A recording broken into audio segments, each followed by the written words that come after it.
Persib Bandung akan menghadapi Persebaya Surabaya dalam laga lanjutan BRI Super League pekan ke-24. Dan ini akan jadi laga super big match yang super seru karena mempertemukan kedua tim di papan atas. Dan tentunya laga ini sangat penting juga bagi Persib Bandung mengingat Persib saat ini sedang fokus untuk mengincar hat-trick juara, mempertahankan klasemen bagaimanapun caranya. Dan ketika Persib berhadapan dengan lawan kuat seperti Persebaya Surabaya, nah disinilah letak poin keseruannya gitu ya. Mampukah Persib Bandung bisa mengalahkan Persebaya Surabaya atau setidaknya bisa menahan Persebaya Surabaya dan bisa mencuri poin dari Persebaya Surabaya? Atau justru Persebaya Surabaya lah yang membuat Persib Bandung harus harap-harap cemas karena posisinya terancam oleh Persija Jakarta. Waduh. Dan seperti biasa teman-teman, di konten terbaru kali ini kembali saya akan preview jalannya laga Persebaya Surabaya berhadapan dengan Persib Bandung ini. Dan untuk teman-teman tentunya yang belum subscribe channel ini, silahkan subscribe dulu, tekan tombol like-nya, dan juga tuliskan ya pendapat kalian, prediksi skor kalian di kolom komentar tentang laga Persebaya Surabaya berhadapan dengan Persib Bandung. Oke, saya akan mulai terlebih dahulu dari yang ringan-ringan dulu aja gitu ya. Kita lihat dulu klasemen sementara ya. Oke. Persib Bandung saat ini ya sampai dengan pekan ke-23 berhasil mengoleksi 53 poin dan untuk saat ini Persib nyaman di puncak klasemen. Sedangkan Persebaya Surabaya mereka berada di peringkat kelima dengan 38 poin. Nah, sedangkan di 5 pertemuan terakhir atau di 5 laga terakhir di BRI Super League ya, Persib Bandung tentunya menyapu bersih 5 laga itu dengan kemenangan. Meskipun 5 laga tersebut merupakan 5 laga kandang di Persib Bandung gitu. Kalau nggak salah Persib terakhir main di kandang lawan itu ketika melawan Persik Kediri ya, ketika saat itu ditahan imbang 1-1. Nah, sedangkan Persebaya Surabaya nih di 5 laga terakhir di BRI Super League mereka mendapatkan 2 kali kemenangan, 2 kali kekalahan, dan 1 kali draw. Dan uniknya teman-teman, laga ini mempertemukan 2 pelatih ex pelatih PSM Makassar. Waduh. Dan tentunya dari segi head to head ya, tercatat kedua pelatih ini sudah 7 kali bertemu. Dalam 7 laga tersebut 4 kali berakhir dengan seri dan 3 kali berakhir untuk kemenangan Bojan Hodak. Maka bisa disimpulkan Bernardo Tapares ini belum sama sekali mendapatkan kemenangan ketika berjumpa dengan Bojan Hodak. Nah, apakah di laga besok ini akan terjadi hal yang serupa, yang mana Bernardo Tapares belum bisa juga mengalahkan Bojan Hodak, atau malah sebaliknya? Nah, menarik. Saya akan tuliskan kolom komentar. Oke.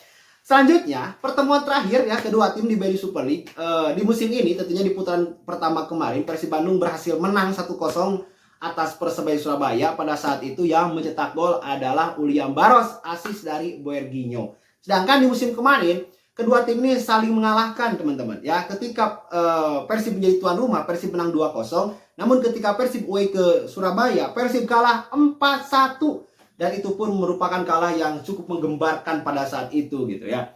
Nah, apakah juga di laga besok akan terjadi hal yang serupa? Nah, silakan tuliskan juga di kolom komentar. Oke. Selanjutnya dari segi taktikal teman-teman, kedua pelatih ini memiliki kemiripan dari segi pendekatan permainan, yaitu defense counter. Maka di laga nanti akan terjadi perang tactical understanding setiap individu di semua posisi. Waduh, karena kan Persib Persebaya itu punya materi pemain dengan skill individu yang merata. Nah, maka juga di laga nanti akan banyak pertarungan sengit, baik itu di lini tengah ataupun di lini depan. Ya, baik di lini depan dari Persib Bandung ataupun di lini depan dari Persebaya Surabaya. Bukan hanya itu saja, lini belakang pun kedua tim ini punya back-back tangguh, back-back solid gitu ya, yang mana akan terjadi pertarungan yang super hebat.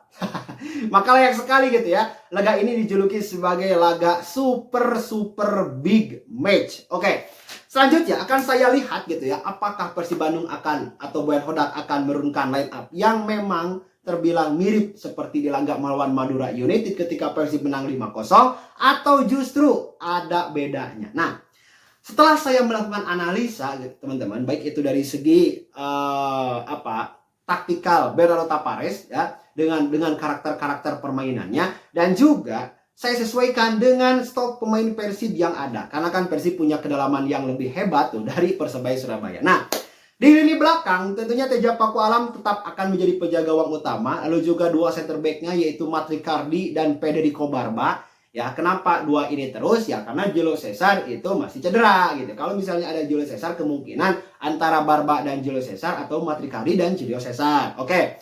Dan yang akan menariknya adalah Barba dan Matricardi itu akan berduel dengan Verovic. Tapi saya belum tahu apakah Perovic sudah pulih dari cedera, karena kan di pertandingan sebelumnya kan Perovic itu nggak ada tuh, ya kan. Namun kalau misalnya tidak ada pun ya tetap ya siapapun strikernya itu pasti akan berhadapan dengan Matricardi dan Federico Barba. Selanjutnya di posisi bek kanan ataupun kiri yaitu akan menempatkan Eliano dan juga Kakang ya seperti biasanya. Kenapa gak Putros nih? Karena kan di Persebaya ada Bruno Moreira. Saya rasa ketika pertemuan di putaran pertama di Persib pun ya Kakang mampu dengan baik gitu ya menutup pergerakan dari Bruno Moreira. Nah, maka di laga ini pun Kakang pun saya rasa seimbang gitu ya ketika harus duel 1 lawan 1 ketika berhadapan dengan Bruno Moreira. Nah, selanjutnya Eliano ini akan berhadapan juga dengan Gali Pretas ya kemungkinannya gitu. Karena kan kalau misalnya nggak Gali Pretas pun entah Malik Rizaldi kan ataupun siapa tuh pemain Persebaya ya intinya antara Malik Rizaldi dan Gali Pretas yang memang diprediksi akan berhadapan dengan Eliano Reinders. Nah, selanjutnya di tengah, dua double pivot di tengah, saya lebih memilih dari Persib itu kepada Putros dan Luciano. Karena berkaca di laga melawan Madura pun, kedua pemain ini itu sangat tangguh gitu.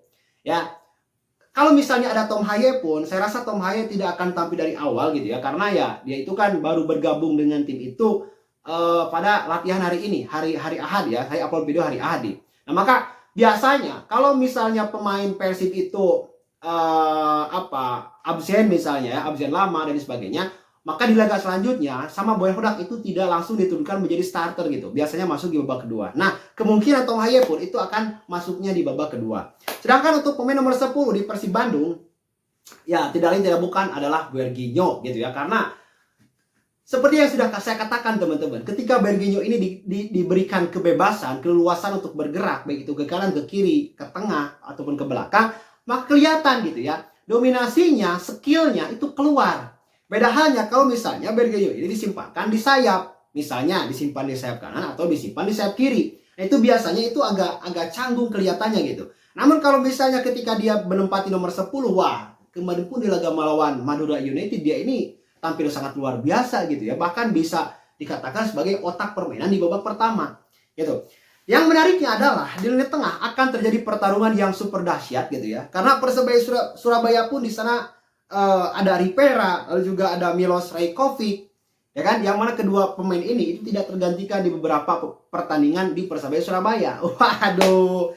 Dan saya rasa duel Ripera dengan Putros atau Luciano itu tidak akan terelakkan gitu ya. Dan akan terjadi banyak pelanggaran-pelanggaran yang terbilang keras juga di lini tengah ini. Karena karakter pemainnya ini keras-keras juga gitu ya. Apalagi Frans Putros, apalagi Luciano yang memang tatkala melakukan pelanggaran itu gak dengan perhitungan yang baik gitu ya. Padahal kan akhirnya kan mereka banyak mendapatkan kartu kuning ataupun kartu merah. Oke. Untuk di lini depan dari Persib Bandung, strikernya saya memilih Andrew Yung.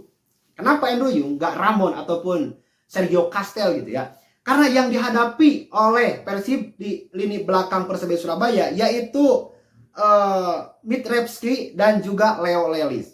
Mitrevski itu adalah back yang memang biasanya keras mainnya gitu. Kalau Leo Lelis itu lebih kepada reading the game. Ya, reading the game yang ditunjukkannya itu biasanya oke.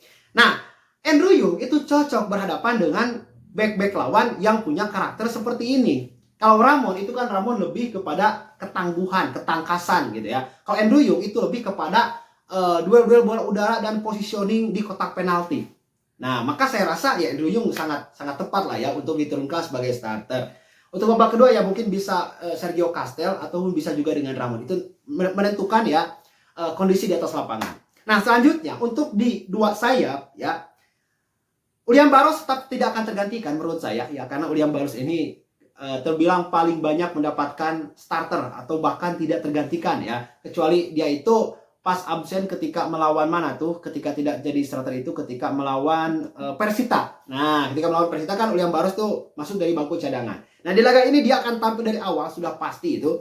Sedangkan untuk di posisi sayap kiri, saya lebih memilih Beckham Putra daripada Sadir Ramdhani. Karena ya untuk menghadapi Persebaya Surabaya, Beckham Putra saya rasa lebih oke ya. Sedangkan Sadir Ramdhani itu bisa dimasukkan di babak kedua sebagai game changer. Nah, untuk prediksinya saat ini saya masih 50-50 gitu. Karena menurut saya pemenangnya itu akan terlihat di 15 menit pertama. Siapa yang bisa mencetak gol cepat atau siapa yang bermain lebih tenang dan menjalankan strategi dengan baik, maka tim itulah yang akan memenangkan pertandingan. Gitu teman-teman, jangan lupa like dan follow channel dan tuliskan pendapat kalian di kolom komentar ya. Salam sepak bola.